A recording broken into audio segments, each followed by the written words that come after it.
Hi hello welcome back to our channel. അപ്പോൾ ഇന്ന് കുറച്ച് നൊസ്റ്റാൾജിയൊക്കെ മനസ്സിൽ വന്നൊരു വീഡിയോ ആണ്. അപ്പോൾ ഞാൻ കഴിഞ്ഞ പ്രാവശ്യം പറഞ്ഞ പോലെ വെള്ളം തിരിക്കാൻ വരും. ആഴ്ചയിൽ ഒരു ദിവസം വളപ്പ് നനയ്ക്കും.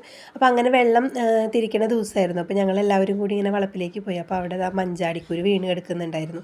അപ്പോൾ ഈ സമയത്താണ് മഞ്ചാടി ഇങ്ങനെ പൊട്ടി വീഴുക. അപ്പോൾ അതൊക്കെ പറക്കിയെടുത്തു. കുറച്ച് ജ്വല്ലറി ഉണ്ടാക്കാമെന്ന് വിചാരിച്ചിട്ടാണ് പറക്കിയത്. അപ്പോൾ മോൾ ഇത് ആദ്യമായിട്ട് കാണുകയാണ്. അവൾക്ക് ഇതിനെ പറ്റിയൊന്നും അറിയില്ല. അപ്പോൾ ഞാനത് പറഞ്ഞു കൊടുത്തപ്പോൾ അവളും എന്നെ ഹെൽപ്പ് ചെയ്തിട്ട് അവളാണ് എനിക്കത് മുഴുവൻ പറക്കി തന്നത്. അപ്പോൾ നമ്മൾ സ്കൂളിൽ പഠിക്കുന്ന സമയത്ത് ഇതിൻ്റെ കായ നമ്മൾ വറുത്തിട്ട് പൊട്ടിച്ച് അതിൻ്റെ ഉള്ളിൽ ആ ഒരു പരിപ്പ് അങ്ങനെ കഴിക്കുകയായിരുന്നില്ലേ. ഇപ്പോഴത്തെ കുട്ടികൾക്കൊന്നും അതറിയില്ല. അപ്പോൾ ഇതാണ് മഞ്ചാടിയുടെ മരം. ഞങ്ങളുടെ വളപ്പിലല്ല, അത് ഞങ്ങൾക്ക് എതയ്ക്കാണ്. അപ്പുറത്തെ വളപ്പിൻ്റെ ഞങ്ങളുടെ വളപ്പിൻ്റെ ഇടയിൽ ഒരു എതയുണ്ട്. അപ്പോൾ അതിലാണ് ഈ മഞ്ചാടി നിൽക്കുന്നത്. ഫുള്ള് ഇങ്ങനെ വീഴും കേട്ടോ, പൊട്ടി വീഴും. അപ്പോൾ ഞാൻ ആദ്യമൊന്നും പറക്കാറില്ല. നമ്മുടെ ചെറുപ്പത്തിലൊക്കെ നമ്മളിത് വെച്ചിട്ട് എന്തോരം കളിച്ചിരിക്കുന്നല്ലേ. അന്നൊക്കെ നമ്മൾ വീടൊക്കെ ഉണ്ടാക്കി കളിക്കുമ്പോൾ ഇതൊക്കെ പറക്കി കൂട്ടാൻ വയ്ക്കാനും അങ്ങനെ കുറേ എടുത്തുകൊണ്ട് വരാറുണ്ട്. ഇതെങ്ങനെയാണിത് നിലത്ത് വീഴുക കേട്ടോ. ഇതുപോലെ ഒരു ഇതിൻ്റെ ഉള്ളിലാണ് ഈ മഞ്ചാടി ഉണ്ടാവുക. അതിങ്ങനെ പൊട്ടി കഴിയുമ്പോഴാണ് മഞ്ചാടി കുരുവൊക്കെ പുറത്തേക്ക് വരിക. അപ്പോൾ ചിലത് പൊട്ടിപ്പോയിട്ടുണ്ട് ഇതിലിപ്പോൾ ഒരെണ്ണം അതിൽ തന്നെ പൊട്ടാണ്ടിരിക്കുന്നുണ്ട്. അത് നമുക്കിങ്ങനെ അടർത്തിയെടുക്കാൻ കണ്ടാവും. അപ്പോൾ കുറേ മഞ്ചാടികളുണ്ട്. അവൾ കുറേ പറക്കി തന്നു. അപ്പോൾ ഇതിൻ്റെ ഒരു ജ്വല്ലറി ഞാൻ വേറെ ചെയ്യാം, കാരണം അതിന് ഹോൾ ഇടണം. അപ്പോൾ അതിനൊരു സൂത്രപ്പണി ഉണ്ട്. അപ്പോൾ അത് ഞാൻ നിങ്ങൾക്ക് ഇത് ചെയ്യുന്ന ടൈമിൽ കാണിച്ചു തരാം. ഇപ്പോൾ അതിനൊന്നും ടൈമില്ല, കാരണം അതിന് സമയം എടുക്കും. അത് ഹോൾ ഇട്ടിട്ടൊക്കെ വേണം അതിൻ്റെ ജ്വല്ലറി ചെയ്യണമെന്നുണ്ടെങ്കിൽ. അപ്പോൾ ഞങ്ങളിങ്ങനെ കുറേ പറക്കി എടുത്തു കേട്ടോ. അവളതിരുന്ന് കുറേ കളിക്കുകയും ചെയ്തു. ഇപ്പോൾ ഇത് പറക്കുമ്പോൾ ആൾ പറയുന്നുണ്ട് ഒളിച്ച് കിടക്കാല്ലേ, കള്ളിപ്പെണ്ണ് ഒളിച്ചിരിക്കുകയാണ് മഞ്ചാടി എന്നൊക്കെ പറയുന്നുണ്ട്. പക്ഷേ വോയിസ് അവളുടെ കൊടുത്തു കഴിഞ്ഞാൽ കോപ്പിറൈറ്റ് വന്നാലോ എന്ന് വിചാരിച്ചിട്ടാണ് ഞാൻ കൊടുക്കാഞ്ഞത്. പിന്നെ ഞാനത് ആ വെള്ളത്തിൽ തന്നെ ജസ്റ്റ് ഒന്ന് കഴുകിയെടുത്തു. അത് നിലത്ത് നിന്ന് കിട്ടിയതൊക്കെ നിറച്ച് മണ്ണുണ്ടായിരുന്നു. അപ്പോൾ അത് കാരണം അതൊക്കെ ഒന്ന് അതിൽ കഴുകിയെടുത്തു.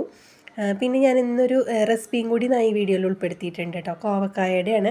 കോവക്കായ നിങ്ങൾ വറുത്ത് കഴിക്കാറുണ്ടോ? നല്ല ടേസ്റ്റാണ് കേട്ടോ. കോവക്കായ ഇതുപോലെ നീളത്തിൽ അരിഞ്ഞിട്ട് കുറച്ച് മഞ്ഞൾപ്പൊടി, അതുപോലെ ഗരം മസാലപ്പൊടി, പിന്നെ കുരുമുളക് പൊടി ഉണ്ടെങ്കിൽ നമുക്ക് അത് ഇടാം.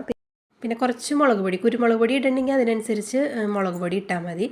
പിന്നെ ചിക്കൻ മസാലപ്പൊടി ഉണ്ടെങ്കിൽ അതും കുറച്ചിടുക. അതിന് ശേഷം ഉപ്പിട്ട് കുറച്ച് വെളിച്ചെണ്ണ ഒഴിച്ചിട്ട് ഇതുപോലെ നന്നായിട്ടൊന്ന് പുരട്ടിയിട്ട് കുറച്ച് വെയിലത്ത് വെക്കുക. കൊണ്ടാട്ടം പോലെ നമുക്ക് ഉണക്കി മറക്കാം. അങ്ങനെയാണെങ്കിൽ നമ്മൾ 2-3 ദിവസം ഉണക്കേണ്ടി വരും കൊണ്ടാട്ടമായിട്ട് കിട്ടാൻ. അല്ലെങ്കിൽ നമ്മളിത് ഇതുപോലെ ഒന്ന് ഇതാക്കിയിട്ട് കുറച്ച് നേരം ഒന്ന് വെയിലത്ത് വെച്ച് അതിൻ്റെ ആ വെള്ളം ഒന്ന് വറ്റിച്ചെടുത്തിട്ട് നമ്മൾ മീൻ വറുക്കുന്ന പോലെ വറുത്തെടുക്കാം. രണ്ടായാലും നല്ല ടേസ്റ്റാണ്. പക്ഷേ അതിൻ്റെ വീഡിയോ എനിക്ക് എടുക്കാൻ പറ്റിയില്ല, പക്ഷെ നല്ലതാണ്. നിങ്ങളൊന്ന് ട്രൈ ചെയ്ത് നോക്കൂ കേട്ടോ. ഇനി നമ്മുടെ മേക്കിംഗ് വീഡിയോയിലേക്ക് പോവാം. അപ്പോൾ ഞാൻ ഇന്ന് ആ കിറ്റിൻ്റെ ലാസ്റ്റ് വീഡിയോ ആണ് കേട്ടോ, പാർട്ട് 3 ആണ്. അപ്പോൾ അതിൽ ഇതുപോലത്തെ ലേസ് ഉണ്ടായിരുന്നു, ലേസല്ല സ്റ്റോൺ ഷീറ്റ് ഉണ്ടായിരുന്നു. സ്റ്റോൺ ഷീറ്റ് വെച്ചിട്ടുള്ള ഹെയർ ബാൻഡ് മേക്കിങ്ങും പിന്നെ ഫ്ലവർ വെച്ചിട്ടുമാണ് ചെയ്യുന്നത്. വളരെ സിമ്പിളായിട്ട് ചെയ്തെടുക്കാൻ പറ്റും. അപ്പോൾ ഇത് ചെയ്യാൻ എളുപ്പമാണ്. നമ്മൾ ഹെയർ ബാൻഡിൻ്റെ ഏത് സൈഡിലാണ് ഈ ഫ്ലവർ വയ്ക്കുന്നതെന്ന് നോക്കിയിട്ട് അതിനനുസരിച്ച് നീളത്തിൽ സ്റ്റോൺ ഷീറ്റ് ഒന്ന് കട്ട് ചെയ്തെടുക്കുക. പിന്നെ സ്റ്റോൺ ഷീറ്റ് വെക്കുമ്പോൾ നമ്മൾ ഒരിക്കലും അറ്റം മുതൽ വെക്കരുത്. നമ്മുടെ ചെവിയുടെ ഭാഗം എവിടെയാണോ വരുന്നത് അതിന് കുറച്ച് മുകളിലായിട്ട് വെച്ച് കൊടുക്കുക, അല്ലെങ്കിൽ അത് കുത്തിക്കൊള്ളും കുട്ടികൾക്ക്. അപ്പോൾ അതുകൊണ്ട് അതൊന്ന് ശ്രദ്ധിക്കുക. അതിന് ശേഷം എത്ര നീളത്തിൽ വേണം ഫ്ലവർ എവിടെ വെക്കുന്നതെന്ന് നോക്കിയിട്ട് ആ നീളത്തിൽ ഒരു സൈഡിലേക്ക് കട്ട് ചെയ്തെടുക്കുക. അത് ഇതുപോലെ ഗ്ലൂ ഒന്ന് വെച്ച് ഒട്ടിച്ചു കൊടുക്കുക. അപ്പോൾ 2 സൈഡും നമ്മളൊന്ന് അലിഗേറ്റർ ക്ലിപ്പ് കുത്തി കൊടുത്തു കഴിഞ്ഞാൽ അത് പെട്ടെന്ന് ഉണങ്ങി കിട്ടും, വിട്ടുപോയില്ല. പിന്നെ ആ ഫ്ലവർ വയ്ക്കാനായിട്ട് ഇതുപോലത്തെ ഫെൽറ്റ് ഷീറ്റ് റൗണ്ടിൽ കട്ട് ചെയ്തത് അത് ആ കിറ്റിലുള്ളത് തന്നെയാണ്. അപ്പോൾ നമ്മൾ ആ ഫെൽറ്റ് ഷീറ്റിലേക്ക് നമുക്ക് ആദ്യം ഫ്ലവറിന് ഒട്ടിച്ചു കൊടുക്കാം. അതിന് ശേഷം ഒരു പീസ് ഉണ്ടല്ലോ, അത് നമുക്ക് ഹെയർ ബാൻഡിൻ്റെ അടിയിലായിട്ട് വെച്ച് കൊടുത്തിട്ട് ഇതിന് അതിലേക്ക് ഒട്ടിച്ചു കൊടുക്കുകയാണ് ചെയ്യുക. അപ്പോൾ അത് വിട്ടുപോയില്ല, നന്നായിട്ട് അത് അവിടെ ഉറച്ചിരിക്കാൻ വേണ്ടിയിട്ടാണ് ഇങ്ങനെ ചെയ്യുന്നത്. നമ്മൾ ഈ ഫ്ലവർ മാത്രമായിട്ട് ഒട്ടിച്ചു കൊടുത്താൽ അത് അത്രയ്ക്ക് അങ്ങോട്ട് ലാസ്റ്റിംഗ് ആവില്ല. പക്ഷേ ഇങ്ങനെ ചെയ്ത് കഴിഞ്ഞാൽ അത് നമുക്ക് പെട്ടെന്ന് വിട്ടുപോയില്ല.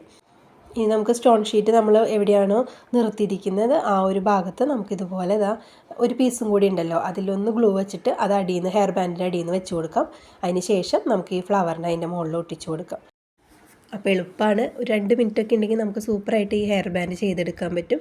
അപ്പോൾ ഇതുപോലെ അടിയിൽ നിന്നൊന്ന് ഒട്ടിച്ച് കൊടുക്കുക. അതിന് ശേഷം നമ്മുടെ ഫ്ലവർ അതിലേക്ക് ഒട്ടിച്ച് കൊടുക്കുക. അപ്പോൾ ഇതിൽ 3 സ്റ്റോൺ ഷീറ്റ് വരുന്നുണ്ട്. ഒരെണ്ണം 3 ലെയർ വരുന്നത്, പിന്നെ 2 ലെയർ വെച്ചിട്ട്. അപ്പോൾ ഇത് 3 ഞാൻ ഈ ഒരു മോഡലിൽ തന്നെയാണ് ചെയ്തെടുക്കുന്നത്. അപ്പോൾ നമുക്കത് 3 ചെയ്ത് കഴിയുമ്പോൾ നമുക്ക് അതിൻ്റെ ഭംഗി അറിയാൻ പറ്റും. ഇനി നമുക്ക് ഇതിൻ്റെ ബാലൻസ് ഉള്ള ഷീറ്റിന് നമ്മൾ അതിൻ്റെ ബാക്കി ഭാഗത്ത് ഒട്ടിച്ച് കൊടുക്കുക, എങ്കിലും അതിൽ കുറച്ചും കൂടി ബാലൻസ് ഉണ്ടാവും. അപ്പോൾ ഇതിന് നമുക്ക് അലിഗേറ്റർ ക്ലിപ്പിൽ ഒട്ടിച്ച് അത് മാച്ചായിട്ട് അലിഗേറ്റർ ക്ലിപ്പും ചെയ്തെടുക്കാൻ പറ്റും കേട്ടോ. അപ്പോൾ ഒരു കിറ്റിൽ തന്നെ നമുക്ക് അത് കോംബോ ആയിട്ട് കൊടുക്കാൻ പറ്റും. ഹെയർ ക്ലിപ്പും ഹെയർ ബോയും അലിഗേറ്റർ ക്ലിപ്പും കോംബോ ആയിട്ടും ചെയ്യാൻ പറ്റും. ഇനി ഇതാണ്ട് അതുപോലെ ഇതിൻ്റെ ബാലൻസ് ആ ഫ്ലവറിൽ നമ്മൾ ഇതുപോലെ അലിഗേറ്റർ ക്ലിപ്പ് ഒന്ന് വെച്ച് കൊടുക്കുക. കാരണം അടിയിൽ നിന്നും മുകളിൽ നിന്നും അത് പെട്ടെന്ന് ഒട്ടി കിട്ടാൻ വേണ്ടിയിട്ടാണ്. അല്ലെങ്കിൽ അത് നമ്മളിങ്ങനെ കൈ പിടിച്ചിട്ടിരിക്കേണ്ടി വരും. അപ്പോൾ അതിൻ്റെ ആവശ്യമില്ല. ഇതുപോലെ അലിഗേറ്റർ ക്ലിപ്പ് ഒട്ടിച്ച് കൊടുത്തു കഴിഞ്ഞാൽ പെട്ടെന്ന് അവിടെ ഒട്ടി കിട്ടും. ഇനി നമ്മളിത് അതുപോലെ ബാലൻസ് ഉള്ളത് അതിലേക്ക് ഒന്ന് ഒട്ടിച്ച് കൊടുക്കുക. ഒന്ന് ലെവലാക്കി കൊടുക്കുക. അത്രേ ഈ ഒരു ഹെയർ ബാൻഡ് ചെയ്യാൻ നമുക്ക് പണിയുള്ളൂ. വേറെ ഒന്നുമില്ല. അതൊന്ന് കറക്റ്റ് ലെവലിൽ ചെയ്ത് കൊടുക്കുക. അപ്പോൾ ഇതാ നമ്മുടെ ഹെയർ ബാൻഡ് ഇവിടെ റെഡി ആയിട്ടുണ്ട്. ഇനി നമുക്കിതിൻ്റെ 3 കളറിലും ചെയ്തെടുക്കാം. ഇതിലിപ്പോൾ ഡിസൈനിലൊന്നും മാറ്റില്ല, സെയിം അതേ രീതിയിൽ തന്നെയാണ് ഞാൻ ചെയ്യുന്നത്. ആ ഫ്ലവറിൻ്റെ കളറിൽ മാത്രമേ ചേഞ്ച് ചെയ്തിട്ടുള്ളൂ കേട്ടോ. നമുക്കൊരു കല്യാണത്തിനൊക്കെ പാർട്ടിക്കൊക്കെ പോകുമ്പോൾ വെച്ച് കൊടുക്കാൻ പറ്റിയ നല്ല അടിപൊളി ഹെയർ ബാൻഡാണ്. നല്ല ഹെവി ലുക്കാണ്, എന്നാൽ അത്ര അധികം പണിയില്ല, എന്നാൽ ഒരുപാട് കുട്ടികൾക്ക് അത്ര ഓവറായിട്ട് തോന്നില്ല. പക്ഷേ ആ സ്റ്റോണാണ് അതിന് ഭംഗി വരുത്തുന്നത്. കണ്ടോ, അപ്പോൾ 3 കളറിൽ നമ്മളിത് ചെയ്തിട്ടുണ്ട്.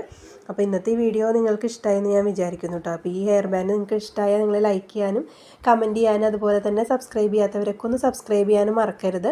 ഞാൻ പറഞ്ഞില്ലേ, കോംബോ ആയിട്ട് നമുക്ക് ചെയ്ത് കൊടുക്കാൻ പറ്റും. അപ്പോൾ ഇതുപോലെ അതിൽ അവർ അലിഗേറ്റർ ക്ലിപ്പും വയ്ക്കുന്നുണ്ട്. പിന്നെ നമുക്ക് അടുത്ത ഹെയർ ബോ നോക്കാം. ഇതിൽ ഞാൻ ഒരെണ്ണേ ചെയ്യുന്നുള്ളൂ, ബാക്കി 2 ഞാൻ വേറെ മോഡലിൽ ചെയ്യാൻ വേണ്ടി മാറ്റി വെച്ചിട്ടാണ്. ഇതിൽ റെഡ് ഫ്ലവർ വെച്ചിട്ടുള്ളത് മാത്രമേ ഞാൻ ചെയ്യുന്നുള്ളൂ. അപ്പോൾ ഇതിന് ഇതുപോലെ നമ്മളൊന്ന് റൗണ്ട് ചെയ്ത് കൊടുക്കാം. കുട്ടികളുടെ വളയൊക്കെ വെച്ച് നമുക്ക് ചെയ്യാം. ഇത്ര വലിപ്പം വേണ്ട, ഞാൻ എടുത്തപ്പോൾ ഒത്തിരി വലിപ്പം കൂടി. അപ്പോൾ നിങ്ങൾ എടുക്കുമ്പോൾ ഒരു കുറച്ചൊന്ന് വലിപ്പം കുറച്ചിട്ട് ചെയ്തോളൂ. അപ്പോൾ അതാ ഇതുപോലെ 2 എണ്ണം വേണം നമുക്ക് അടിയിൽ നിന്ന് ഒട്ടിച്ച് കൊടുക്കാൻ വേണ്ടിയിട്ട്.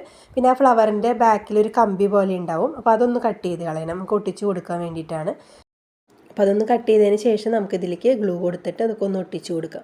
അപ്പോൾ ഇത്ര ഫ്ലവർ വേണമെന്ന് ഞാൻ പറയുന്നില്ല, കാരണം നിങ്ങൾ എടുക്കുന്ന റൗണ്ടിനനുസരിച്ചായിരിക്കും നിങ്ങൾക്ക് അതിലേക്ക് എത്ര ഫ്ലവർ വേണമെന്നുള്ളത്. അപ്പോൾ അത് നന്നായിട്ട് തിക്കായിട്ട് ഒട്ടിച്ച് കൊടുക്കുക, ഗ്യാപ്പൊന്നും ഇല്ലാണ്ട്. നമ്മളതൊന്ന് നന്നായിട്ട് പ്രസ് ചെയ്ത് പിടിക്കുക, അത് അല്ലെങ്കിൽ അത് വിട്ടുപോരും പെട്ടെന്ന്. ഉണങ്ങാൻ ഇതിന് കുറച്ചൊരു സമയം എടുക്കും, ഈ ഫ്ലവർ ഒന്ന് ഫെൽറ്റ് ഷീറ്റിലേക്ക് ഉണങ്ങാനായിട്ട്. അപ്പോൾ ഈ ഒരു പീസ് ഫെൽറ്റ് നമുക്ക് A4 സൈസിൽ നമ്മുടെ കിറ്റിലുള്ളത് തന്നെയാണ്. അപ്പോൾ റൗണ്ട് എടുക്കുമ്പോൾ എല്ലാവരും ഒന്ന് കുറച്ച് സൈസ് കുറച്ചിട്ട് എടുക്കുക, അല്ലെങ്കിൽ നമ്മൾ ഫ്ലവർ കൂടുതൽ ഒട്ടിച്ച് കൊടുക്കേണ്ടി വരും. അപ്പോൾ ഇതുപോലെ ഫുള്ളായിട്ട് നമുക്ക് റൗണ്ടായിട്ട് ഒന്ന് ഒട്ടിച്ച് കൊടുക്കാം. ഈ ഒരു ഹെയർ ബാൻഡ് ചെയ്യാൻ നേരത്തെ ചെയ്തതിലേലും എളുപ്പമാണ്, കാരണം ഈ ഒരു ഫ്ലവർ മാത്രമേ ഇതിൽ ഒട്ടിക്കുന്നുള്ളൂ, ഇതിൽ വേറെ ഒന്നുമില്ല. സാറ്റിൻ കവർ ചെയ്ത ബോയ് ആയതുകൊണ്ട് നമ്മൾ ബോയുമ്പോൾ ഒന്നും ചെയ്യുന്നില്ല.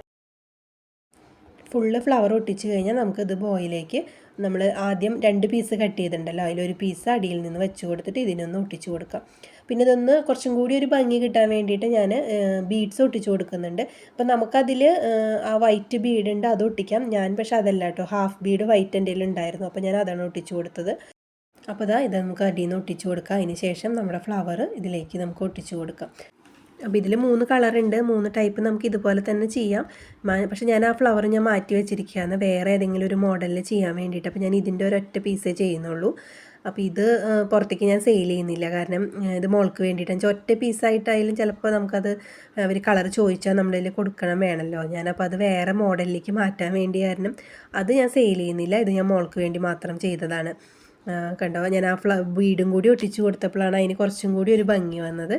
അപ്പോൾ ഇത്രയേ ഉള്ളൂ ഈ ഒരു ഹെയർ ബാൻഡ്. അപ്പോൾ ഇന്നത്തെ നിങ്ങളുടെ 3 ഹെയർ ബാൻഡ് നിങ്ങൾക്ക് ഇഷ്ടമായെന്ന് ഞാൻ വിചാരിക്കുന്നു. അപ്പോൾ ഇനി പുതിയൊരു ഐറ്റമായിട്ട് നമുക്ക് അടുത്ത വീഡിയോയിൽ കാണാം. അതുവരെ ബായ്.